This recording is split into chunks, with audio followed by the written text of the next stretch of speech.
Thank you very much. ننقل على question number 2. Welcome, sweet. As you know, teaching is a female-oriented profession, يا دكتورة أميمة. How do you see the struggles of the working mothers in the ELT community in Egypt?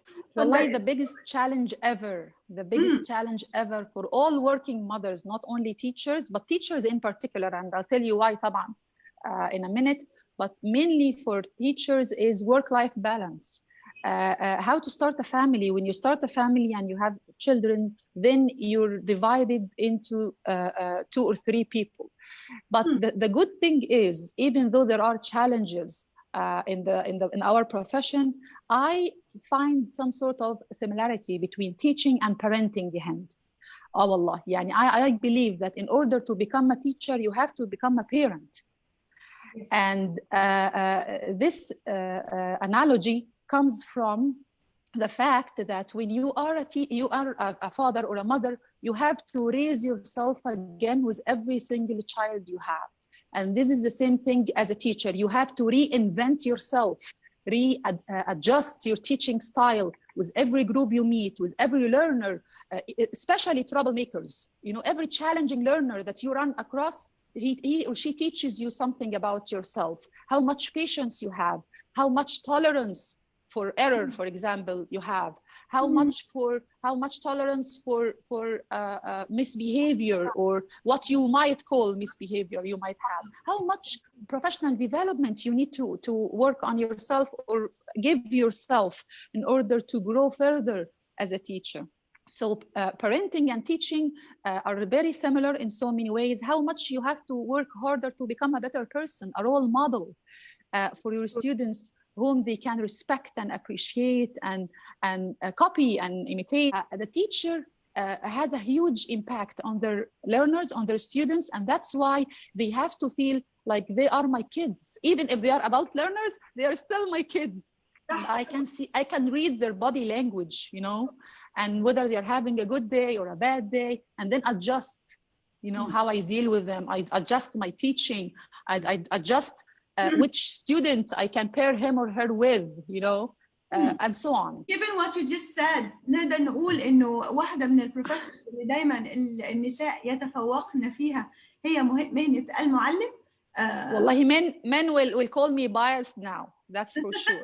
But I honestly believe because women were created to connect on a more emotional level, they are more successful teachers, I believe, than men, because they have their this nurturing characteristic that men might not have. Men are more logical, you know, systematic, and also teaching demands multitasking. But men are single focused, you know, they only focus on one thing. If you distract them with something else, they lose their track of thoughts, and you know they can't really multitask as efficiently as women can do. دكتور أميمة برضه مش عايزين نظلم الرجالة، في الحقيقة بنشوف برضه نماذج ناجحة جدا من المعلمين الذكور واللي فعلا بيبقى عندهم ما شاء الله يعني الشغف والباشن. يعني خليني أقول لك حاجة، عارفة في قصة التدريس دي عاملة زي قصة الطبيخ. نشوف إنه ستات شاطرين قوي في الطبيخ، بس أول ما الراجل تلاقيه بيحط دماغه في فكرة معينة وهو عاوز ينجح فيها لأن دي جزء من شغفه بينجح. Absolutely, yes, you're right. ولذلك بنشوف فعلا نماذج ناجحة جدا، ربما يكونوا رجال كثيرين أقدر من نساء كثيرات في المقابل على أداء هذه المهمة على أكمل وجه. I totally agree with you. عندهم ما يعوض. Yes. عارفة حتة الجدعنة. Yes. وحته انهم بيقربوا قوي من الستودنتس على اعتبار انهم they are more or less like their brothers or teammates or you know. دي برضو بتقرب اكتر المدرسين الرجاله. This is parenting. This is parenting as fathers, يا هند. Yes, طبعا. Yes. Yeah. And you know why I was laughing too? Because when you mentioned cooking, I also believe that with teaching, teaching can be again similar to cooking in many ways, but from a different angle than what you just mentioned. Because with cooking, like I give you ingredients and you give me an end product. With teaching, it's the same thing. You have knowledge of the English language, you have teaching methodology, you have English competence, and all of these are your tools. Yeah, sometimes we integrate the online or technology as well as one of your tools. All of this, you put them in one melting pot and you produce something which is different and unique. Hend. Everybody, when you give them the ingredients, they give you an end product that's different. النفس بتاعك أو بتاعك في الطبخة بيختلف. أيوة. فأنا عايزة كل teachers to realize إن no teacher is like any other teacher. مش ممكن. Everyone has his own magic. يعني الكاريزما والرابور والكلاس مانجمنت والبادي لانجويج والباشن، كل ده بيخليك as a teacher, whether you're male or female, you are a magician in your own way, in your own unique way. انت magician. بس the thing is, the starting point is, are you meant to be a teacher اصلا ولا لا؟ لو انت بقى حبيبي in the wrong profession، انت في المكان الغلط، هيبقى عندك كل الانسكيورتيز اللي في الدنيا. لكن لو انت بجد you were born to be a teacher, you should have self-confidence ان انت nobody can like challenge you or can take your place or can replace you, no, or can threaten your authority or your position whatsoever خالص. فهي دي الانالوجي. لو الناس كلها عرفتها، ما حدش هيزعل من التاني ولا يخاف منه. So Dr. Omaima, given what you just said, how can female teachers achieve work-life balance? Female teachers يركزوا معانا لو سمحتوا، من الميل جاي لهم السؤال اللي بعده. والله Omaima has one of the strengths I consider to be a strength and a weakness. It's multitasking. فيمكن ده من الحاجات اللي ساعدتني في حياتي ان انا الحمد لله انجز الحاجات بسرعه. لما بحط حاجه في دماغي بحققها بسرعه. فمالتيتاسكينج كمان is a gift that most women have, but they don't optimize the use of this skill. But again, everything has to be done in balance. يعني you cannot do this in a way that makes you lose track of what your focus is. لأن زي ما بيقولوا برضو صاحب بالين كذاب. يعني multitask in a smart way. ده number one. من ضمن كمان ال things that can help you in work-life balance is delegating tasks. يعني أنا inside the classroom حتى I delegate tasks to my students. الناس الحركية الهايبر أكتيف دول يقوموا يساعدوني، يلا يعملوا حاجات، يوزعوا حاجات، أخليهم يستخدموا طاقتهم. الطلبة اللي مستواهم ممكن يكون عالي مثلا or higher than their classmates، ممكن observe the group work أو pair work، وأنا برضو I'm monitoring what's going on, but still I'm giving them like a leadership role, and they can still guide the low achievers in one way or the other.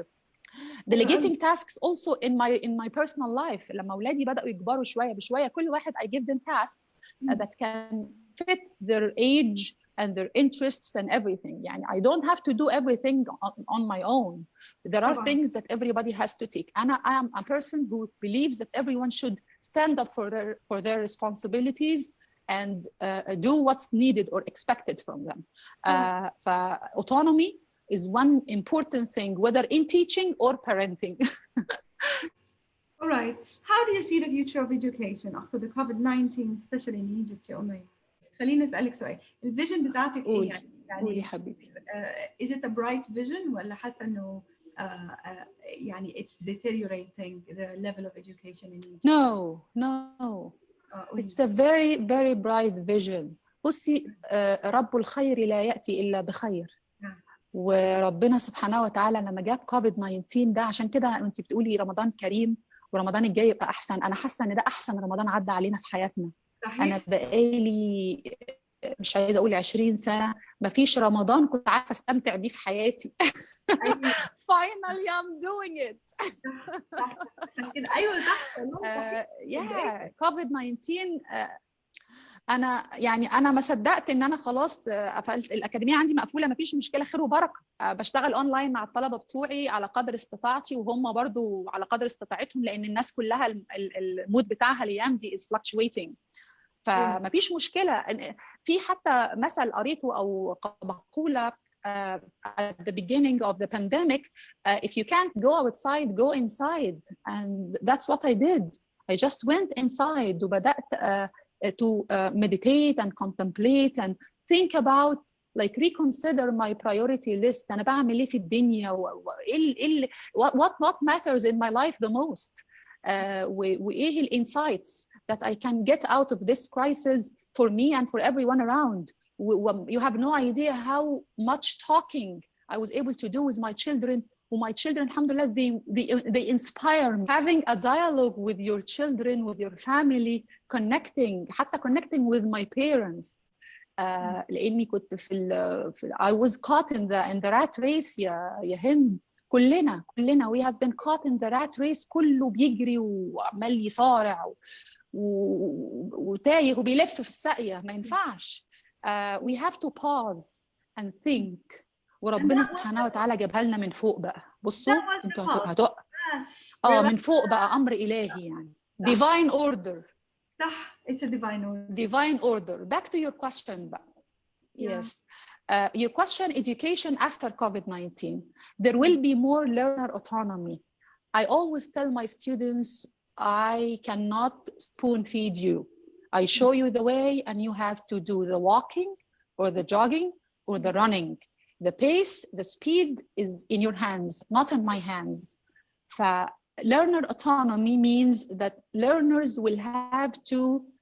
of all kinds, all ages, all walks of life, they have to learn how to depend on themselves. Absolutely, I see that blended learning will take more effect in our life after COVID-19, and students will become more autonomous.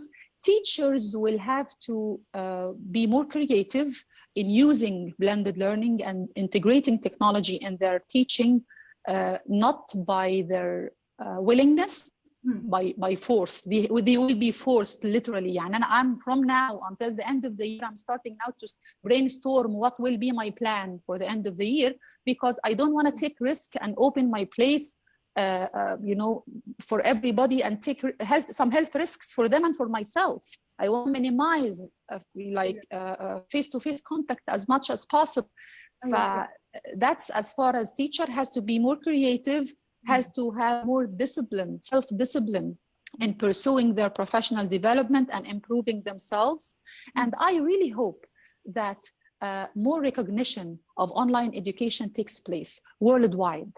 And I would really hope that, inshallah, one institution somewhere could be a global accreditation institution for online education, for accreditation, where everybody who does any type of coursework for any field, they can go to that institution and get accreditation or double check the accreditation of the institution, because it's a fact. It's a fact that we have to find ways to optimize or maximize the use of online education nowadays. لو انت creative teacher, you can create a more interesting class than the face-to-face one, a virtual class which is more interesting than the face-to-face one. ازاي؟ محتاج الموضوع شوية. اولا creativity، ثانيا الاكسبيرينس بتلعب دور مهم قوي في انك how to turn your classroom into a very lively and vivid classroom that interests your children. Absolutely.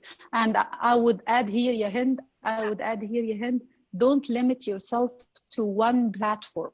Yani, for example, don't only stick to Zoom. No, use other resources. يعني I use WhatsApp more than Zoom على فكرة. WhatsApp ما عندكيش فكرة. I send my students teasers.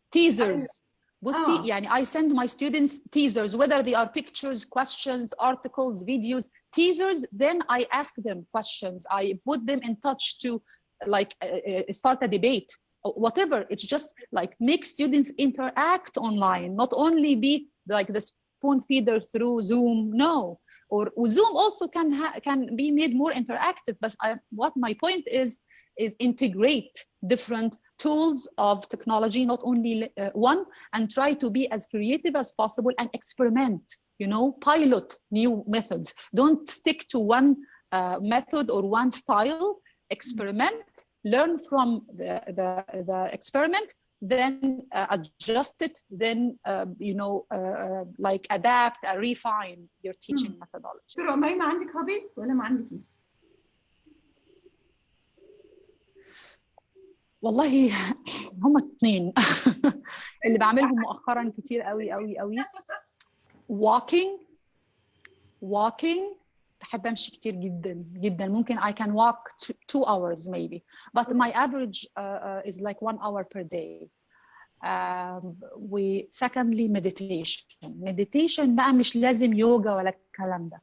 meditation I do like deep breathing ده بيهدي الدوشة اللي في الدماغ وبيخلي كده عندك clarity of thinking وبيreduce stress وساعات بيخليكي to sometimes tear. فالtearing ده بيخلي it releases the negative energy والnegative vibes. meditation is so wonderful. حتى even when I walk I keep meditating and I look at birds وهم بيطيروا الشجر سبحانه وتعالى. بتأمل في خلق الله كتير قوي قوي while walking. I think most of the insightful ideas or the sparks that I get happen during walking. فأنا sometimes I pause وافتح الموبايل لأن أنا when I walk I listen to music. فبفتح الموبايل و I take notes على النوتس عشان ما انساش لأن ال ideas they fly by. When I lose them I can't get them back.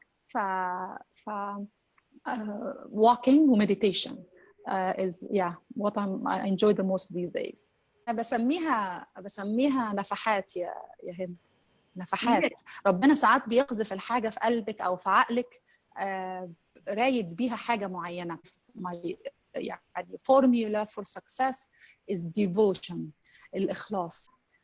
والديفوشن ده على كل المستويات. بمعنى إن أنا وأنا بتعامل مع الطلبة أو قبل ما أدخل على كلاس جديد يا رب أنا بعمل ده عشانك.